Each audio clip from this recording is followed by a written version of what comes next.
നമസ്കാരം, എല്ലാവർക്കും പുതിയൊരു വീഡിയോയിലേക്ക് സ്വാഗതം. 2024 LBSലെ BSc നഴ്സിംഗിന്റെ അലോട്ട്മെന്റിനെ കുറിച്ച് കുട്ടികൾക്കുള്ള സംശയങ്ങളാണ് ഇന്നത്തെ വീഡിയോയിൽ. പല കുട്ടികളുടെയും വെരിഫിക്കേഷൻ നോട്ട് കംപ്ലീറ്റഡ് എന്നാണ് കാണിക്കുന്നത്.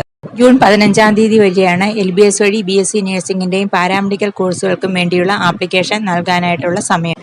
ഇപ്പോൾ ആപ്ലിക്കേഷൻ നൽകുന്ന ഓരോ കുട്ടികളുടെയും പേഴ്സണൽ ഡീറ്റെയിൽസും അക്കാഡമിക് ഡീറ്റെയിൽസും ഒക്കെ LBSൽ നിന്ന് തന്നെ മാനുവൽ ആയിട്ട് വെരിഫൈ ചെയ്തതിന് ശേഷമാണ് അത് വെബ്സൈറ്റിൽ പബ്ലിഷ് ചെയ്യുന്നത്. ഓരോരുത്തരുടെയും കൊടുത്തിട്ടുള്ള ഡീറ്റെയിൽസ് ഒക്കെ വെരിഫൈ ചെയ്ത് അത് കംപ്ലീറ്റ് ആകുമ്പോഴാണ് വെബ്സൈറ്റിൽ വെരിഫിക്കേഷൻ കംപ്ലീറ്റഡ്, ആപ്ലിക്കേഷൻ അക്സെപ്റ്റഡ് എന്ന് കാണിക്കുന്നത്. ആപ്ലിക്കേഷൻ കൊടുത്തിട്ടുള്ള എല്ലാ കുട്ടികളുടെയും വെരിഫിക്കേഷൻ സ്റ്റാറ്റസ് പബ്ലിഷ് ചെയ്യുന്നത് ജൂൺ 26-ാം തീയതിയാണ്. അതുകൊണ്ട് വെരിഫിക്കേഷൻ കംപ്ലീറ്റ് ആകാത്ത കുട്ടികൾ പേടിക്കേണ്ട ആവശ്യമില്ല. നിങ്ങൾ കൊടുത്തിട്ടുള്ള ഡീറ്റെയിൽസിൽ എന്തെങ്കിലും തെറ്റുകൾ വന്നിട്ടുണ്ടെങ്കിൽ അത് LBSന്റെ വെബ്സൈറ്റിൽ നിങ്ങളുടെ ഹോം പേജിൽ റിമാർക്സ് ആയിട്ട് കാണിക്കും. അതുകൊണ്ട് നിങ്ങൾ LBSന്റെ വെബ്സൈറ്റിൽ റെഗുലർ ആയിട്ട് ചെക്ക് ചെയ്യണം. റിമാർക്സ് ആയിട്ട് കാണിക്കുന്നത് നിങ്ങൾക്ക് കറക്റ്റ് ചെയ്യുവാനായിട്ട് ജൂൺ 26-ാം തീയതി മുതൽ ജൂലൈ 2-ാം തീയതി വരെ സമയം തരുന്നതാണ്. വെരിഫിക്കേഷൻ നോട്ട് കംപ്ലീറ്റഡ് എന്ന് കാണിച്ചിരിക്കുന്ന കുട്ടികൾ ആരും പേടിക്കേണ്ട ആവശ്യമില്ല. വെരിഫിക്കേഷൻ കംപ്ലീറ്റ് ചെയ്തതിന് ശേഷം ജൂൺ 26-ാം തീയതിയാണ് LBSന്റെ വെബ്സൈറ്റിൽ പബ്ലിഷ് ചെയ്യുന്നത്. പുതിയതായിട്ട് എന്തെങ്കിലും അപ്ഡേറ്റ്സുകൾ ഉണ്ടോ എന്ന് അറിയുവാനായിട്ട് LBSന്റെ വെബ്സൈറ്റിൽ നിങ്ങൾ റെഗുലർ ആയിട്ട് ചെക്ക് ചെയ്യണം. LBSന്റെ വെബ്സൈറ്റിൽ ഇപ്പോൾ 3 അലോട്ട്മെന്റുകളാണ് പബ്ലിഷ് ചെയ്തിട്ടുള്ളത്. 3 അലോട്ട്മെന്റുകൾക്ക് ശേഷം അലോട്ട്മെന്റുകൾ കോളേജിൽ നേരിട്ട് എന്ന് ജോയിൻ ചെയ്യേണ്ടതായിട്ടുണ്ട്. കോളേജിൽ നേരിട്ട് എന്ന് ജോയിൻ ചെയ്യുന്ന സമയത്ത് എല്ലാ ഒറിജിനൽ സർട്ടിഫിക്കറ്റ്സുകളും ഫസ്റ്റ് ഇയറിലെ ഫീസും മറ്റു ഫീസുകളും നൽകണം. 2023-ൽ 3 അലോട്ട്മെന്റുകൾക്ക് ശേഷം സ്പെഷ്യൽ സ്പോട്ട് അലോട്ട്മെന്റുകൾ ഉൾപ്പെടെ 15 അലോട്ട്മെന്റുകൾ ഉണ്ടായിരുന്നു. അങ്ങനെ ടോട്ടൽ 18 അലോട്ട്മെന്റുകൾ ആണ് ഉണ്ടായിരുന്നത്. 3-ാമത്തെ അലോട്ട്മെന്റിന് ശേഷം കോളേജിൽ നേരിട്ട് എന്ന് ജോയിൻ ചെയ്യുമ്പോൾ പെർമനന്റ് ആയിട്ടുള്ള അഡ്മിഷനാണ് എടുക്കേണ്ടത്. ടെമ്പററി ആയിട്ടുള്ള അഡ്മിഷൻ എടുക്കുവാനായിട്ട് സാധിക്കുകയില്ല. മുഴുവൻ ഫീസും നിങ്ങളുടെ എല്ലാ സർട്ടിഫിക്കറ്റുകളും ആ സമയത്ത് അവിടെ നൽകണം.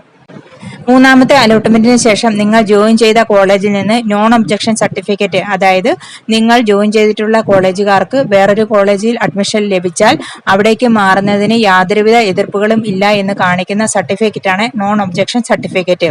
നോൺ ഒബ്ജക്ഷൻ സർട്ടിഫിക്കറ്റ് ലഭിക്കുകയാണെങ്കിൽ നിങ്ങൾക്ക് തുടർന്നുള്ള സ്പെഷ്യൽ സ്പോട്ട് അലോട്ട്മെന്റിൽ പങ്കെടുക്കാം. സ്പെഷ്യൽ അലോട്ട്മെന്റ് എന്ന് പറയുന്നത് ഫസ്റ്റ്, സെക്കൻഡ്, തേർഡ് അലോട്ട്മെന്റുകൾ പോലെ തന്നെയാണ്. അതിനുവേണ്ടി ഫസ്റ്റ് അലോട്ട്മെന്റിൽ നിങ്ങൾ കോളേജുകളുടെ ഓപ്ഷൻ കൊടുത്തതുപോലെ തന്നെ പുതിയതായിട്ട് കോളേജുകളുടെ ഓപ്ഷനുകൾ കൊടുക്കണം. ഫസ്റ്റ് അലോട്ട്മെന്റിൽ കൊടുത്ത കോളേജുകൾ അവിടെ ഉണ്ടാവുകയില്ല. അതിനുവേണ്ടി നിങ്ങൾ പുതിയതായിട്ട് താല്പര്യമുള്ള കോളേജുകളുടെ ലിസ്റ്റുകൾ തയ്യാറാക്കണം. സ്പെഷ്യൽ അലോട്ട്മെന്റുകളിൽ ഓരോ കോളേജിലും ഉള്ള സീറ്റുകളുടെ എണ്ണം കുറവായിരിക്കും. ഫസ്റ്റ്, സെക്കൻഡ്, തേർഡ് അലോട്ട്മെന്റുകൾക്ക് ശേഷം വേക്കൻസി വരുന്ന സീറ്റിലേക്കാണ് സ്പെഷ്യൽ അലോട്ട്മെന്റ് നടത്തുന്നത്. സ്പെഷ്യൽ അലോട്ട്മെന്റിന്റെ സമയത്തും കോളേജ് ലഭിക്കുന്ന കുട്ടികൾ ഓൺലൈനായിട്ടാണ് ടോക്കൺ ഫീസ് അടയ്ക്കേണ്ടത്. അതിനുശേഷം അവർ പറയുന്ന ഡേറ്റിൽ തന്നെ കോളേജിൽ നേരിട്ട് എന്ന് ഒറിജിനൽ സർട്ടിഫിക്കറ്റ്സുകളും കോളേജിൽ നിന്ന് അറിയിക്കുന്ന ഫീസുകളുമായി ജോയിൻ ചെയ്യുകയും ചെയ്യണം. സ്പെഷ്യൽ അലോട്ട്മെന്റ് പോലെയല്ല സ്പോട്ട് അലോട്ട്മെന്റ്. സ്പോട്ട് അലോട്ട്മെന്റിന് വേണ്ടി LBS പറയുന്ന സെന്ററിൽ ആണ് എത്തേണ്ടത്. സ്പോട്ട് അലോട്ട്മെന്റിലും സ്പെഷ്യൽ അലോട്ട്മെന്റിൽ ഉണ്ടായിരുന്നതിനേക്കാൾ വളരെ കുറച്ച് സീറ്റുകൾ മാത്രമേ ഉണ്ടാവുകയുള്ളൂ.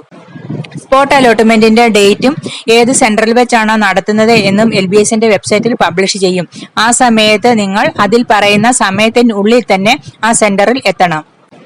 അവിടെ ചെല്ലുമ്പോൾ ഏതൊക്കെ കോളേജുകളിലാണ് സീറ്റ് വേക്കൻസി ഉള്ളത് എന്നതിന്റെ ലിസ്റ്റ് ഉണ്ടാകും. അതുകൂടാതെ വെബ്സൈറ്റിലും പബ്ലിഷ് ചെയ്യുന്നതാണ്. അവിടെ വെച്ച് തന്നെയാണ് കോളേജുകളുടെ ഓപ്ഷനുകൾ തയ്യാറാക്കി നൽകേണ്ടത്.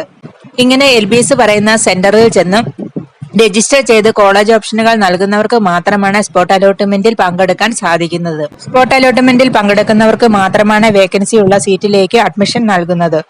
അതിനുശേഷം LBSൽ നിന്ന് അറിയിക്കുന്ന ഡേറ്റിൽ തന്നെ അലോട്ട്മെന്റ് ലഭിച്ച കോളേജിൽ നേരിട്ട് എന്ന് ഒറിജിനൽ സർട്ടിഫിക്കറ്റ്സുകളും കോളേജിൽ നിന്ന് അറിയിക്കുന്ന മുഴുവൻ ഫീസുകളും നൽകി ജോയിൻ ചെയ്യുകയും ചെയ്യണം. ഒരുപാട് കുട്ടികൾ ചോദിച്ചിട്ടുണ്ട് മാനേജ്മെന്റ് സീറ്റ് ഡയറക്റ്റ് ആയിട്ട് ലഭിക്കുമോ എന്ന്. പല കോളേജുകളിലും ഡയറക്റ്റ് ആയിട്ടുള്ള അഡ്മിഷനുകൾ ഉണ്ട്. അതിനുവേണ്ടി നിങ്ങൾ താല്പര്യമുള്ള കോളേജുമായി നേരിട്ട് തന്നെ കോൺടാക്ട് ചെയ്യണം. ടെമ്പററി അഡ്മിഷൻ എടുത്തിട്ട് പെർമനന്റ് ആകാൻ പറ്റുമോ എന്ന് സംശയം ചോദിച്ചിട്ടുണ്ട്. ടെമ്പററി ആയിട്ടുള്ള അഡ്മിഷൻ എടുക്കാൻ സാധിക്കുകയില്ല. നിങ്ങൾ കോളേജിൽ ജോയിൻ ചെയ്യുന്ന സമയത്ത് തന്നെ ഒറിജിനൽ സർട്ടിഫിക്കറ്റ്സുകളും അതുപോലെ കോളേജ് പറയുന്ന മുഴുവൻ ഫീസുകളും നൽകേണ്ടതായിട്ടുണ്ട്. ഇങ്ങനെ ഒറിജിനൽ സർട്ടിഫിക്കറ്റ്സും മുഴുവൻ ഫീസുകളും നൽകി ഒരു കോളേജിൽ ജോയിൻ ചെയ്തതിനു ശേഷം അടുത്ത അലോട്ട്മെന്റിൽ പങ്കെടുക്കണമെങ്കിൽ ആദ്യം ജോയിൻ ചെയ്ത കോളേജിൽ നിന്ന് NOC ലഭിക്കണം. NOC ലഭിച്ചതിനു ശേഷം തുടർന്നുള്ള അലോട്ട്മെന്റുകളിൽ പങ്കെടുക്കുമ്പോൾ ഒരു കോളേജ് ലഭിച്ചിട്ടില്ല എങ്കിൽ നിങ്ങൾക്ക് ആദ്യം ജോയിൻ ചെയ്ത കോളേജിൽ കണ്ടിന്യൂ ചെയ്യുകയും ചെയ്യാം. തുടർന്നുള്ള അലോട്ട്മെന്റിൽ ലഭിക്കുന്നത് താല്പര്യമില്ലാത്ത കോളേജ് ആണ് എങ്കിൽ ആദ്യം ലഭിച്ച കോളേജിൽ തന്നെ തുടരുകയും ചെയ്യാം. PNC മാക്കിൽ ഒരു കോളേജിൽ ജോയിൻ ചെയ്തതിനു ശേഷം LBSൽ ഒരു കോളേജ് ലഭിച്ചാൽ PNC മാക്കിൽ നിന്ന് അനുവദിച്ചാൽ മാത്രമേ അവിടേക്ക് മാറുവാനായിട്ട് സാധിക്കുകയുള്ളൂ. LBSൽ ഗവൺമെന്റ് കോളേജിലാണ് അഡ്മിഷൻ ലഭിക്കുന്നത് എങ്കിൽ PNC മാക്കിൽ നിന്ന് മാറുവാനായിട്ട് സാധിക്കും. LBSലെ പ്രൈവറ്റ് കോളേജിൽ അഡ്മിഷൻ ലഭിച്ചാൽ PNC മാക്കിൽ നിന്ന് മാറുവാനായിട്ട് സാധിക്കാറില്ല.